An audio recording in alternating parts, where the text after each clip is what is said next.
What's going on, guys? This is Rob, and we are back with Sins of Sinister, and I love this story. Oh my god. Now, one of the things to remember, right, these three number ones that we've done so far, Storm and the Brotherhood, Nightcrawlers, which is coming out later this week, and then this one, Immoral X-Men, this all takes place in the first 10 years. The number twos that are going to be coming out take place during 100 years, and then the final 3 issues take place at 1,000 years. So again, 10 years, 100 years, 1,000 years. So during this 10-year window, which is really when the X-Men first start taking over everything and conquering the world, that we basically have an attempt by really Nick Fury, and I don't know if I'd call them his Howling Commandos, but basically what's left of S.H.I.E.L.D., launching a strike force against Westchester in order to take down the ability for the X-Men to effectively control everybody, right? The Cerebro satellite in the sky that kind of monitors everything that everybody has going on all the time.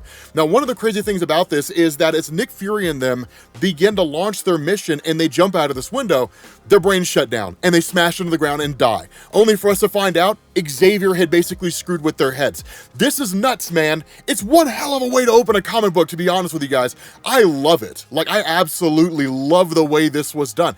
Now, the funny thing about this is that this is literally just Xavier saying another cell's gone. And that's what's cool about this, because what it shows us is that when it comes to these different rogue factions that are trying to work against the X-Men in order to stop them from conquering the world, that some of them have the ability to dodge the influence of Professor Xavier and other telepaths.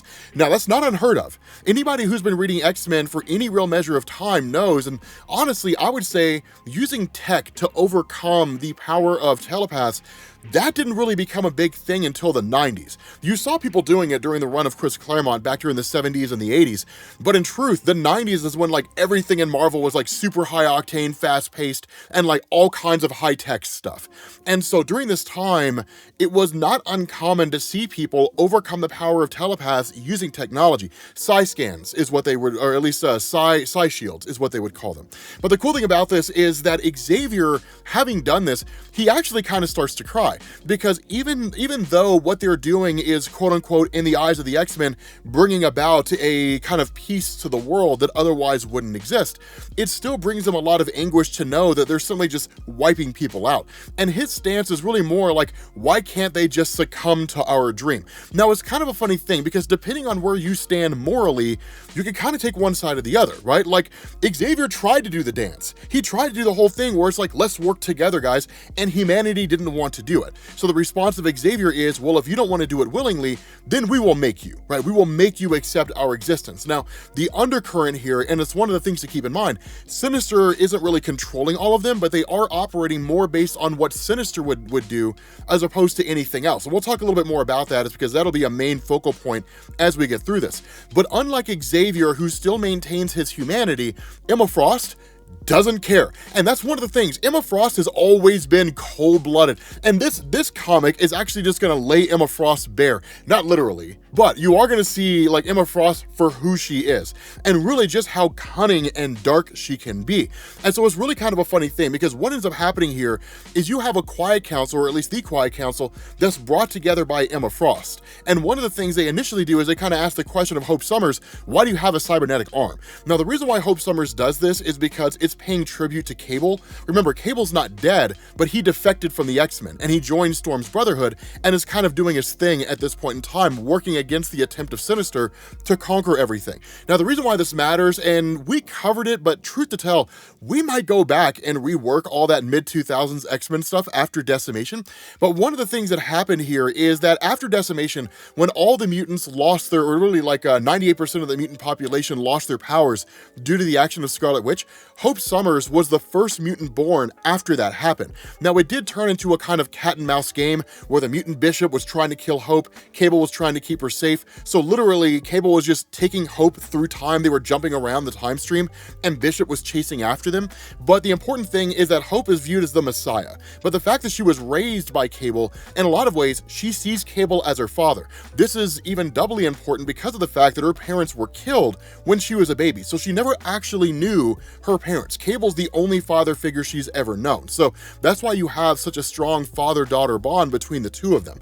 But the thing about this, and what's really kind of interesting here, is you switch over to Sinister. Now Sinister, again, with a diamond on his head, remember, he's one of 4 Sinisters that exist out there, and none of them seem to be aware of the others. But what is important here, and what we saw at the end of the Sins of Sinister one-shot, is that what he was doing was cloning Moira McTaggart so he could basically kill her if he needed to reset the time stream, because that's her power. And then he would basically remind himself of everything that was going on and then restart this attempt to conquer the world in case something went awry. The problem with this, and as we know now from the Storm and the Brotherhood comic, Storm and her forces stole the cloning lab. They stole the secret lab of Sinister. And so what he's really trying to do here is figure out what comes next, because without the ability to kill a Moira McTaggart and reset the time stream, he's stuck in this timeline until whatever degree it plays out. Now, one of the other things that's kind of funny here is that when he teleports back to just one of his safe havens, he's got those all over the world, but when he teleports back to one of them, he's basically got a clone of himself. He's not overly intelligent. It's really just a way for Sinister to just bounce ideas off of himself. But one of the things he makes a comment on is that he might go meet with Dark Beast. Now, here's the thing. I didn't even know Dark Beast existed anymore. Maybe I'm missing something, but as far as I'm aware, Dark Beast has been out of Marvel Comics for ages. If he is here, that's kind of a cool thing. For those of you guys who don't know the significance of that, back in the 1990s, Marvel had a comic called The Age of Apocalypse, which was a really, really fun and amazing comic book story. If you were a fan of the villain Apocalypse, and even like everybody else in Marvel, it was just really cool the way it was handled. The important thing here is that in that reality, instead of Beast being the more jovial member of the X-Men who was like the science guy / cheerleader, so on and so forth, in the Age of Apocalypse, he was twisted. Like, he was really, really twisted, and he would perform like gruesome experiments on people. That's how he earned the name Dark Beast. But when the Age of Apocalypse timeline was ended, when that timeline was destroyed, Dark Beast was one of a precious few number of characters, which included, oh my God, Holocaust. He made it out. God, I loved his character. Oh my God, he was amazing. One of the best characters from the 90s that you've never heard of if you never grew up reading Marvel Comics in the 1990s. He was cool. He was a really, really cool concept. Of course, X-Man Nate Gray also escaped the timeline. I think Sugar Man did as well. I don't know of anybody else that made it out. But the important thing here is that Dark Beast made it out of the timeline and just kind of existed in Marvel for a little while. So again, I'm not 100% sure if Dark Beast is here. Maybe he is. But regardless, it is a cool little reference, right, to the potential fact that he is here. But at the end of the day, Sinister comes to the realization that only he can really trust himself to get out of that, because what he's done is he's created a kind of backup plan. This idea, at least under normal circumstances, is that he had what was called the Inferno Protocol, which was literally a doomsday button. He would just smash this button and it would kill everybody under his control. And then in turn, he could just go and reactivate the timeline if he needed to. But the reality here is that doomsday button is in a secret lab. So literally any option he has to destroy these guys in one fell swoop is all basically gone. So he's got to do it piece by piece. And so he ends up showing up in the room of Emma Frost while she's sleeping with what's basically a lethal injection. It goes to take her out, only for the needle to break. And that's when we end up finding out it's Emma Frost in her diamond form.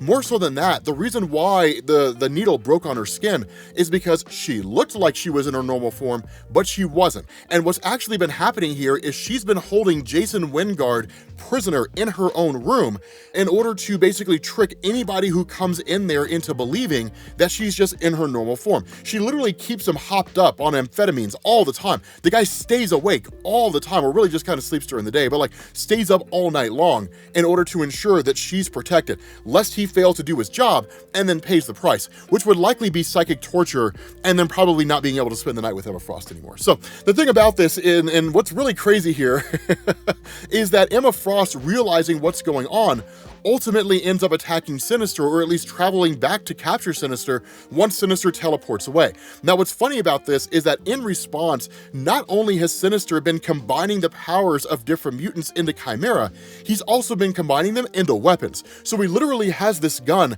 that he uses that basically combines the power of Banshee and Cypher, in the sense that because Cypher can speak any language, language, he basically uses the gun to blast Emma Frost with a sonic blast, but the power of Cypher allows the gun to decipher exactly what frequency Emma Frost's diamond form is at, so that it can be broken. And that's kind of the crazy thing, is because he literally shatters her arm, and there's kind of a brief reprieve here, because one of the things that had gone on here is Sinister had come to the realization that if he really is going to try to take over the world, and he's going to use the X-Men to do it, and intended to keep them under his control, it was only a matter of time before somebody was able to kill them off. And so what he did, or at least what the X-Men seemed to do, was develop the Logan patch. Much like a nicotine patch, what the Logan patch does is it literally just kind of keeps your blood filled with Logan's healing factor. And so when Emma Frost reverts back to her human form, her arm regrows. So again, it's cool. I love that like Marvel is kind of taking all these little tidbits from all these characters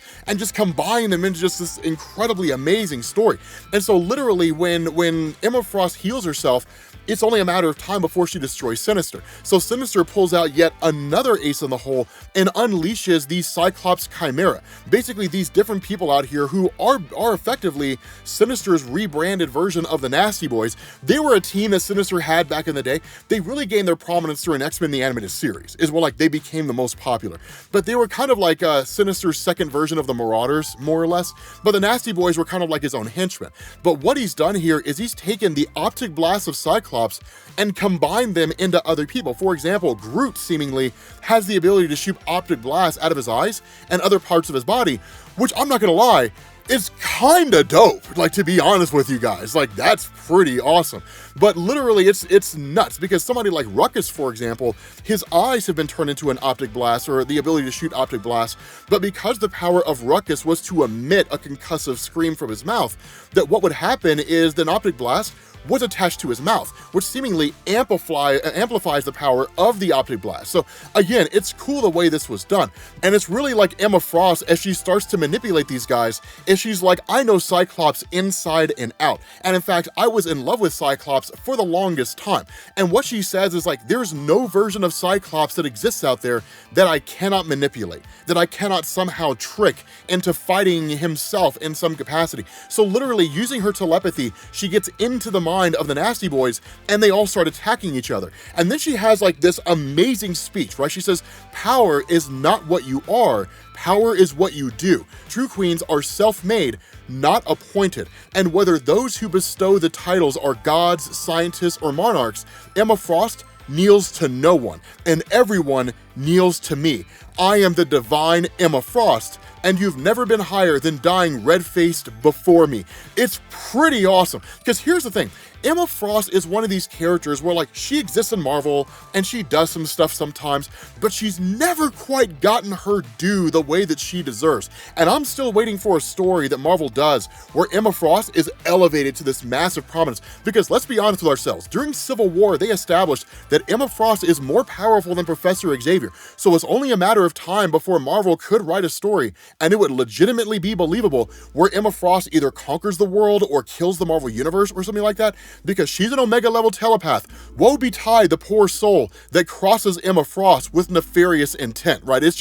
It's amazing, like the way her character functions. But she ultimately overpowers Nathaniel Essex, and then what he does is he reveals to her that with these chimera that he's created, where he can combine two powers, that given his research, he's developed the ability to put 5 powers in one individual person. Now imagine that for a second, because when you look at characters like Hope Summers, who's an Omega level mutant and has the ability to duplicate the powers of anybody she meets, and then presumably hold on to those powers forever, or somebody like Rogue, who can touch a person and then absorb their consciousness, or at least in the years leading up to the Hecatome storyline, where she could actually absorb multiple powers into her own body, right? Like, that makes them a force to be reckoned with.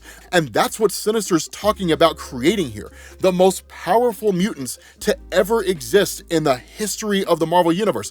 It's an astronomical situation, right? And so Emma Frost realizing not only that this could be done, but she could actually have it done to herself. She comes to this realization, and even when Sinister says, you're all gonna end up waging war against each other, right? Like, absolute power corrupts absolutely. You're all working together now, but it's only a matter of time before before those eyes of compromise turn into eyes of envy, and you all start looking at each other like, well, when are they going to make a move against me? And paranoia sets in, and you destroy yourselves. But Emma Frost, looking at this, comes to the realization that if she's able to attain the right combination, possibly before anybody else does, she could take over the world. She could kill everybody, and she could literally conquer the world on her own, and there'd be no one to stand in her way. And so what she does is she convenes a meeting of the Quiet Council and then gives them a kind of telepathic brief on everything that's transpired, of course, probably leaving out a few details involving her own machinations, and then asks the question, do we allow Nathaniel Essex to continue with his experiments, or do we kill him, or possibly even